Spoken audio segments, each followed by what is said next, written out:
Polda Lampung berikan pendampingan bagi keluarga Letkol Heri Oktavian. Walhi pertanyakan penanganan tambang liar Bukit Campang Raya.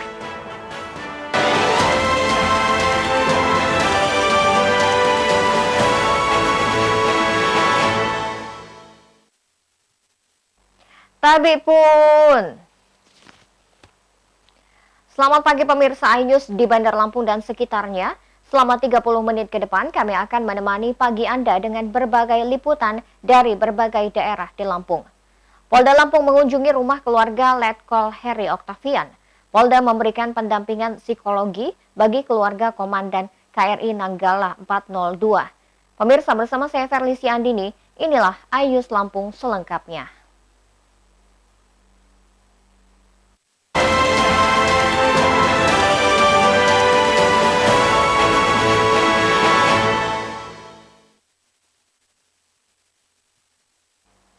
Polda Lampung mengunjungi rumah keluarga Komandan KRI Nanggala 402, Letnan Kolonel P. Heri Oktavian di Komplek Pemuka Rajabasa Bandar Lampung.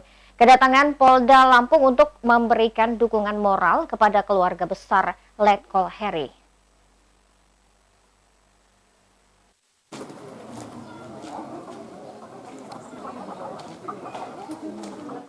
Polda Lampung mengunjungi kediaman kakak kandung korban pada Senin siang guna memberikan dukungan moral kepada keluarga besar Letkol P. Heri Oktavian. Tak hanya memberikan semangat, Polda Lampung juga memberikan perhatian terkait kondisi kesehatan ibu kandung korban serta keluarga besar lainnya. Polda Lampung menurunkan tim Bidokes serta tim psikologi guna mengatasi trauma healing bagi ibu kandung dan keluarga lainnya. Ibu kandung korban serta keluarga lainnya juga dilakukan vaksinasi COVID-19, mengingat saat ini masih dalam situasi pandemi. Kami tim dari Polda Lampung hadir di sini bersama tim bidang kedokteran dan kesehatan Polda Lampung, dan juga kami juga didampingi juga di bagian psikologi, yaitu dari tim trauma healing. Karena tim trauma healing ini adalah memang untuk memberikan pendampingan psikologi yang kita sebut dengan PFA, yaitu psikologi first aid. Jadi pertolongan pertama pada saat orang atau seorang keluarga ataupun masyarakat ataupun yang menerima musibah ini untuk dapat diberikan kekuatan di dalam secara psikisnya. Dan tentu kami sudah diterima oleh keluarga besar daripada almarhum Letnan Kolonel Laut Heri Oktavian di hadapan kami atau di tengah-tengah kita ini di belakang. Baru saja kita lakukan pemeriksaan kesehatan daripada kondisi ibunda, yaitu Ibu Muharleni, karena beliau sudah berusia lanjut, dan juga kita periksa kesehatan terhadap saudara-saudaranya yang lain. Sementara itu, hingga kini proses pencarian masih terus dilakukan oleh tim gabungan untuk menemukan kapal KRI Nanggala 402 yang tenggelam di perairan Selat Bali.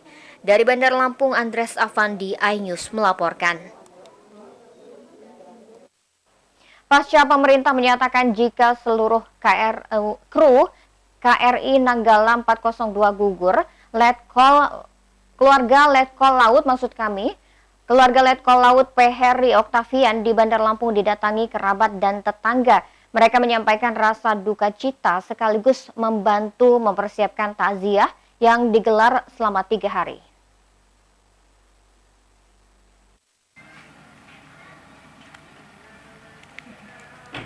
Rumah Chandra Yunita di Kompleks Rajabasa Pemuka Rajabasa Bandar Lampung didatangi kerabat dan tetangga.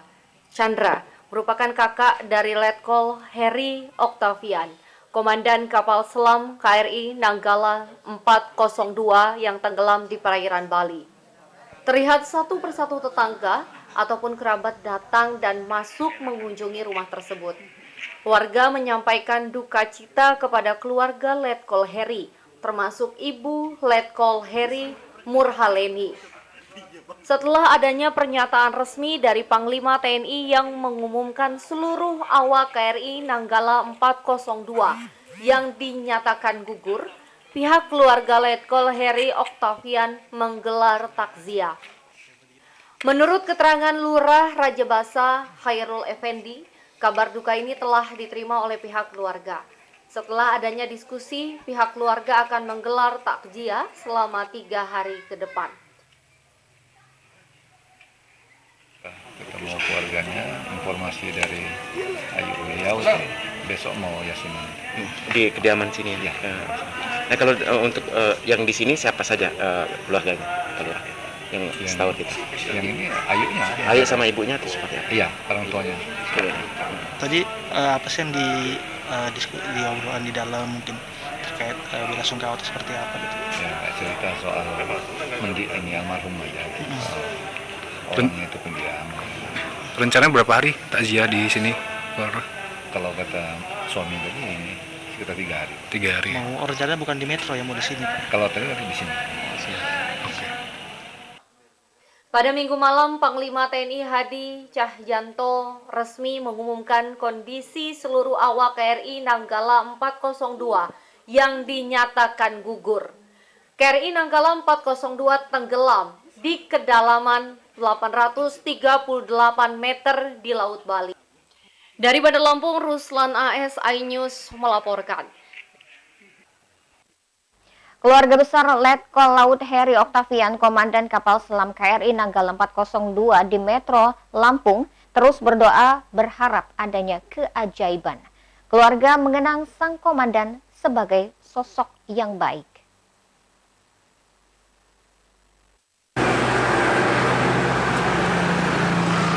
Masuk bang.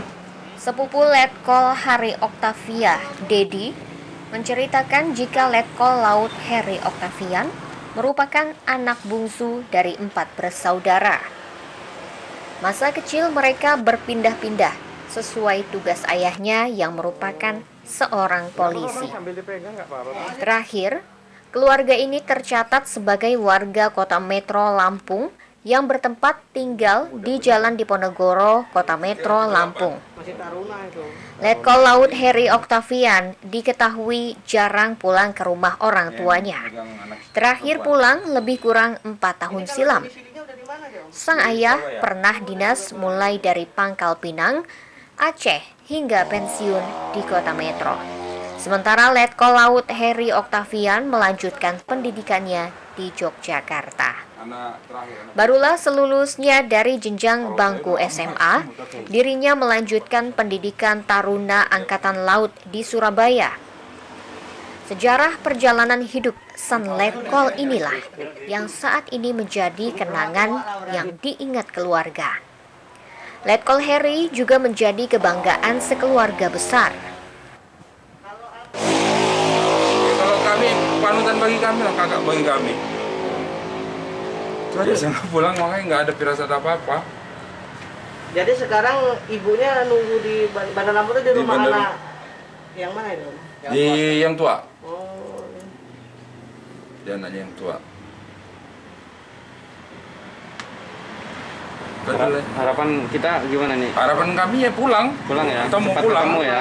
Selamat. Ini harapan kami ya nggak berhenti untuk berharap. Selalu terus berdoa ya Pak. Iya.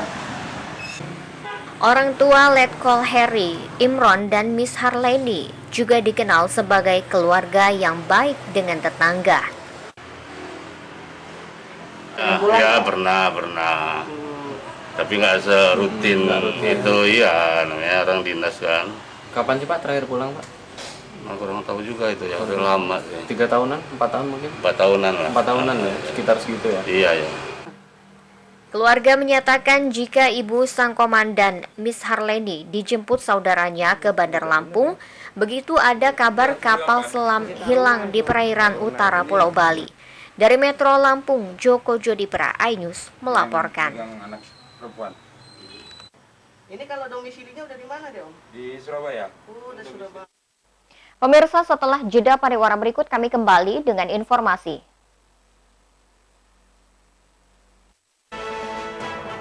Walhi pertanyakan penanganan tambang liar Bukit Campang Raya. Tetaplah bersama kami.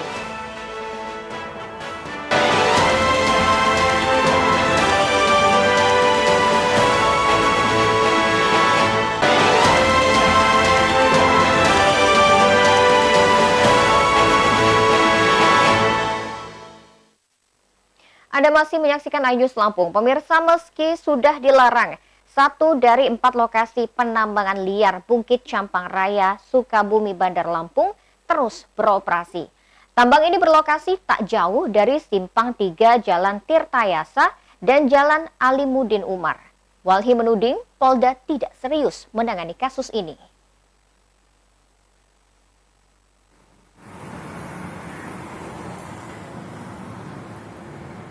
Aktivitas penambangan liar Bukit Campang Raya, Sukabumi dan Bandar Lampung ternyata belum sepenuhnya berhenti. Dari 4 penambang liar yang biasa beraktivitas di bukit ini, ternyata ada 1 penambang yang tetap melakukan aktivitasnya. Lokasi tambang liar ini berada tak jauh dari Simpang 3 Jalan Tirtayasa dan Jalan Alimuddin Umar. Menurut warga sekitar, aktivitas tambang ini berlangsung setiap hari termasuk hari libur. Puluhan bahkan ratusan mobil dump truck setiap hari datang mengambil tanah dari lokasi ini. Tambang ini disebut-sebut milik Hendro, warga Lematang, Tanjung Bintang, Lampung Selatan.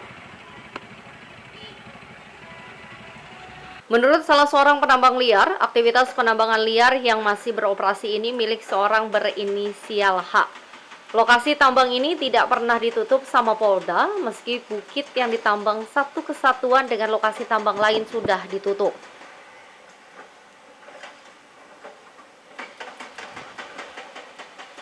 Aktivitas penambangan Bukit Campang Raya yang berada di Jalan Tirtayasa ini juga diduga mendapat perlindungan dari petugas Dinas Pertambangan Lampung.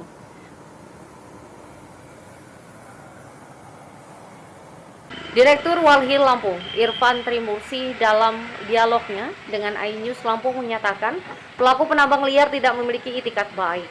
Walhi juga mempertanyakan keseriusan Polda Lampung dalam menangani kasus hukum aktivitas penambangan liar di Bukit Campang Raya, Sukabumi, Bandar Lampung ini.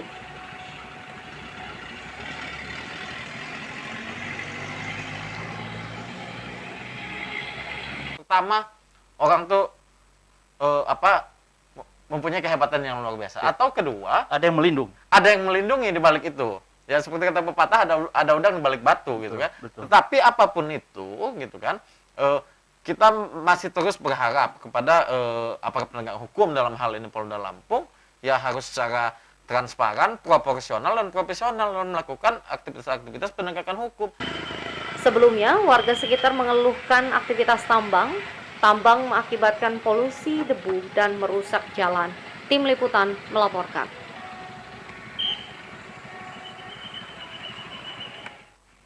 Wali Kota Bandar Lampung Eva Duyana tidak hanya membentuk Satgas COVID-19 hingga ke tingkat RT dalam pemberlakuan pembatasan kegiatan masyarakat atau PPKM berskala mikro. Wali Kota juga akan sidak untuk memantau penerapan protokol kesehatan di pasar, mal, dan tempat lainnya.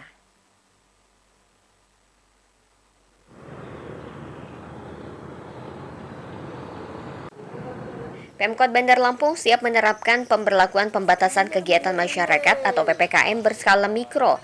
Bahkan sebelum adanya PPKM, Wali Kota selaku Ketua Satgas COVID-19 sudah memperkuat kembali Satgas COVID-19 yang ada di 20 kecamatan dan 126 kelurahan. Selain membentuk Satgas sampai tingkat RT, ia juga akan mengawasi pasar, mal, atau tempat usaha lainnya. Pemkot menargetkan Bandar Lampung akan memasuki zona hijau. Pemerintah kota sudah berusaha maksimal mungkin. Apalagi pemerintah provinsi juga memberikan support yang luar biasa untuk kita. Mudah-mudahan bukan hanya Bandar Lampung saja, tapi kabupaten kota juga bisa cepat untuk penanganan COVID dan kita masuk zona hijau secepatnya. Apakah akan mengatur jam-jam untuk seperti di mal? Kalau itu tidak.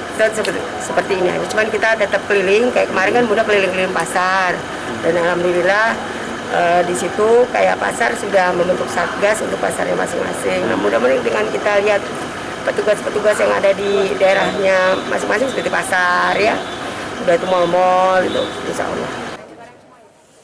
Sebelum PPKM berskala mikro, pemberlakuan jam operasional usaha tetap seperti imbauan sebelumnya, yakni pusat perbelanjaan atau pasar swalayan, mal, dan pasar modern tutup pukul 21 waktu Indonesia Barat. Sedangkan jam operasional restoran, kafe, karaoke, biliar, pedagang pinggir jalan dan hiburan lainnya tutup pukul 22 waktu Indonesia Barat. Dari Bandar Lampung, Ruslan AS, iNews melaporkan.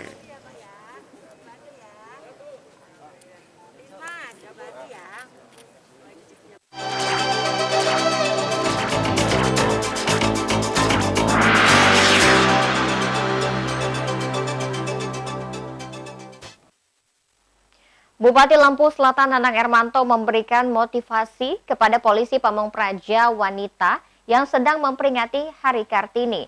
Motivasi ini merupakan upaya untuk mendukung polisi Pamong Praja perempuan setempat dalam mengabdi. Motivasi Nanang disampaikan dalam peringatan Hari Kartini yang ke-143 di Aula Sebuku Rumah Dinas Bupati Lampung Selatan beberapa hari yang lalu. Dalam acara, Bupati mengatakan bahwa peringatan Hari Kartini yang ke-143 tahun 2021 tidak seperti sebelumnya. Kalau di tahun sebelumnya, peringatan Hari Kartini ini digelar dengan meriah. Namun saat ini diperingati dengan para satuan Pol PP wanita yang ada di Lampung Selatan. Pemkab menggelar acara secara sederhana karena digelar di tengah pandemi COVID-19.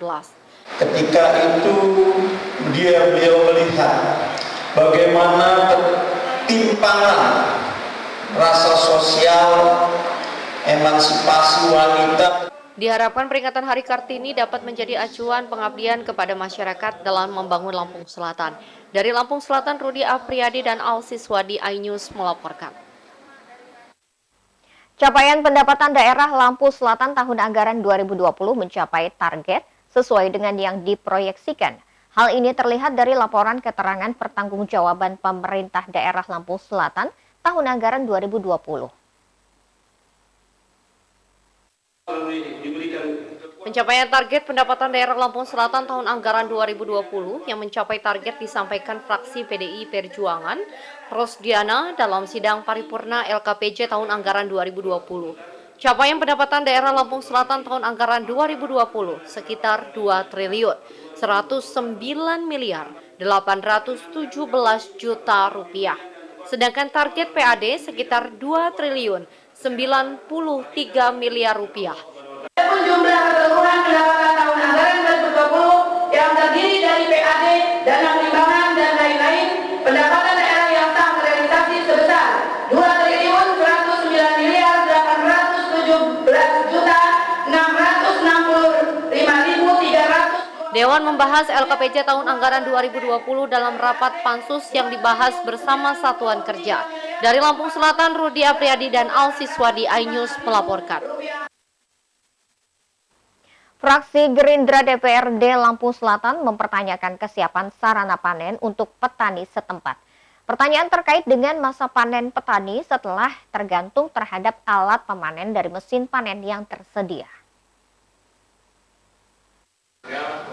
Fraksi Gerindra mengatakan bahwa petani saat ini kesulitan untuk mencari buruh yang mau bekerja untuk membantu panen. Padahal petani sudah terbiasa panen dengan menggunakan alat panen dari mesin. Fraksi Gerindra berharap Pemkab dapat merealisasikan rekomendasi tentang penambahan mesin pemanen padi, sehingga petani tidak kesulitan saat panennya. Sarana dan prasarana alat pasca panennya, ini sudah memadai atau sudah berapa yang ada di Lampung Selatan?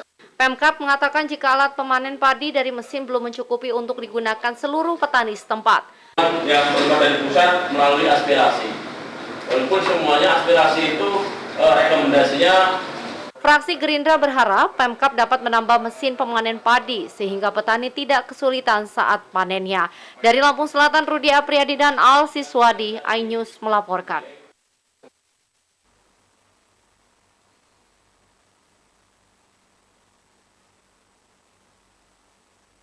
Pemirsa, setelah pesan-pesan berikut ini kami kembali dengan informasi. Kisah inspiratif seorang hafiz cilik dari Lampung Selatan. Sesaat lagi hanya di iNews Lampung.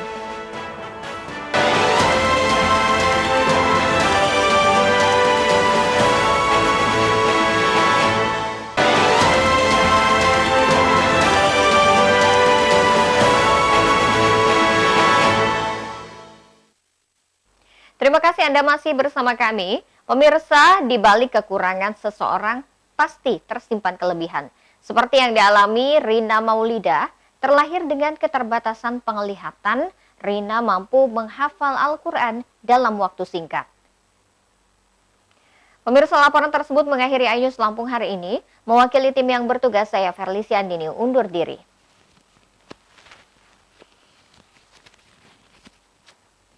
Jaga diri dan orang tersayang dari ancaman COVID-19 dengan menggunakan masker saat berada di tempat umum. Selamat melanjutkan aktivitas Anda. Terima kasih dan sampai jumpa.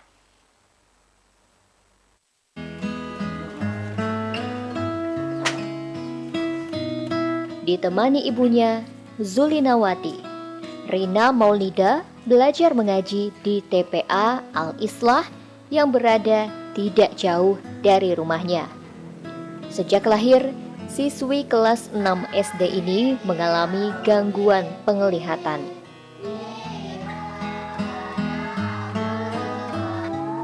Warga desa Jondong, Kecamatan Kalianda ini hanya dapat melihat dengan jarak pandang tak lebih dari 1 meter.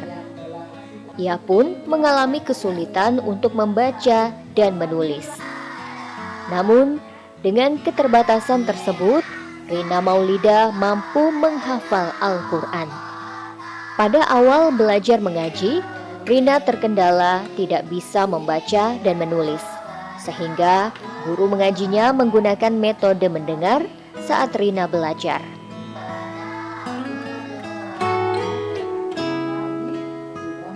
Rina akan mendengarkan gurunya mengaji, lalu mengulanginya hingga benar.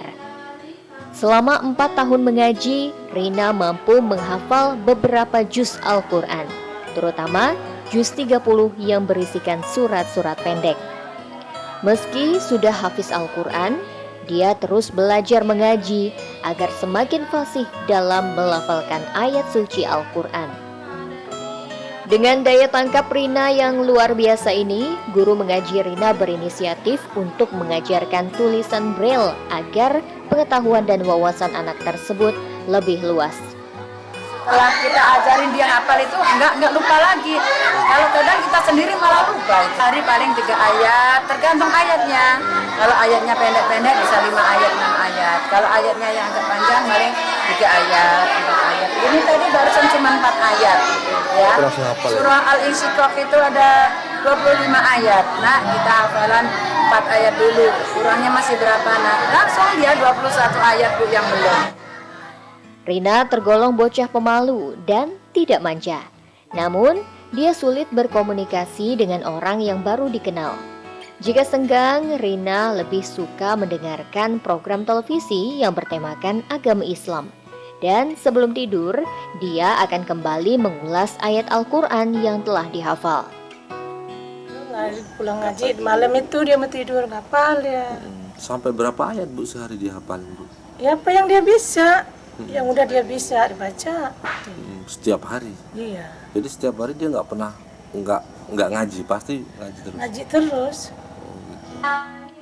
Tapi kini ada satu hal yang membuat bocah ini sedih. Rina memiliki keinginan untuk belajar mengaji di pondok pesantren modern. Namun ayahnya, Ridwan, hanya seorang buruh serabutan. Pendapatannya tidak akan mencukupi kebutuhan Rina belajar di pondok pesantren modern. Meski sedih, Rina yakin jika keinginannya akan tercapai atas izin Allah. Dari Lampung Selatan, Heri Felistiawan, iNews melaporkan.